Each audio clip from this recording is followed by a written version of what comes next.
चल रही है, उससे हम सब अपने अपने शहरों के भी वायु के बारे में, जल के बारे में बात कर रहे हैं। तो इसीलिए ये मैनिफेस्टो अगर आप देखेंगे, ये 5 तत्व, तो ये 5 एलिमेंट्स जो हमारे जीने की बेसिक ज़रूरतें हैं, अगर जल, मिट्टी, वायु, अग्नि और आकाश को अगर हम लोग पकड़ ले, तो ये हमारे नागपुर शहर को कैसे इफेक्ट कर रही है, इस मैनिफेस्टो में ये डिटेल में बताया, जिसमें सबसे पहले आता है सेव लेक। जल जीवन है, हम सब कहते हैं, और हमारे नागपुर के आजू बाजू कोई बहुत सारी नदियाँ नहीं हैं, छोटी छोटी नदियाँ ज़रूर है, लेकिन अगर हम लोग पीने के पानी और स्रोत की बात करें तो अंबाझरी तालाब से हमारे पास पानी आता है, अगर नाम नदी वहाँ से जैसे निकल रही है।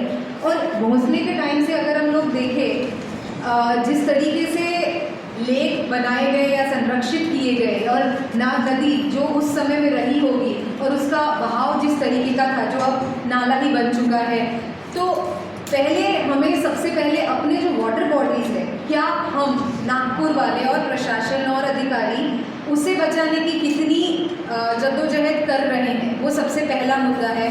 क्योंकि हाई कोर्ट में जब ईवाड़ी म्यूनसिपल कमीशन की बात आई, या फिर अभी अंबाझरी, तेलंखड़ी और गोरेवाड़ा की बात है, तो हर जगह आप देखेंगे कुछ ना कुछ मुद्दे, इश्यूज चल रहे हैं, इलीगल चीज़ें चल रही हैं, वहाँ पर नाले का पानी जा रहा है, गटर का पानी मिल रहा है, जो कि बैन, हाई कोर्ट ने बैन लगा दिया है।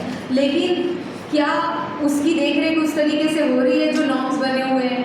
तो सिर्फ रूल्स रेगुलेशन बना देना या अखबारों में कि हम ये नाग नदी साफ कर देंगे और हो जाएगी इतने सालों में, सुनने में अच्छा लगता है, लेकिन कितना काम हुआ? तो हम अब जनता जवाबदेही मांग रही है कि कब तक होगा। ये मैनिफेस्टो में है कि सबसे पहले तो जल बचाएं, क्योंकि हम सबसे बड़ी, अभी इन दिनों खबर सुन रहे हैं तो बैंगलोर में पानी का स्तर घटा है, क्योंकि पीने का पानी नहीं है। अगर आप अपने पॉन्ड्स और लेक्स को नहीं बचा पाएंगे तो आगे चल के बहुत सारी दिक्कतें होने वाली हैं। तो इसलिए सबसे पहला मुद्दा इसमें सेव लेक्स का है। और जिस तरीके से ओवरफ्लो भी हुआ था, कौन कौन सी कमियां रह गई, और अभी हम वो स्टैचू बोल रहे हैं वो भी, हाँ, वो किस तरीके से इलीगल था, उसके कारण हुआ। तो प्लानिंग कहाँ होती है? हम इतनी अच्छी अच्छी चीज़ कहने को करते हैं, लेकिन इम्प्लीमेंट शायद नहीं हो पा रही है उस तरीके से। इसी वजह से अल्टीमेटली हम भुगतते हैं, टैक्स भी हम ही दे रहे हैं। तो ये जवाबदेही एक एक व्यक्ति की, जनता की भी होनी चाहिए। ऐसा नहीं कि ये सिर्फ सरकार का काम है, अधिकारियों का काम है, लेकिन ये हो तो उस स्तर पर तो हो, ऐसी मशीनरी बनाई तो जाए।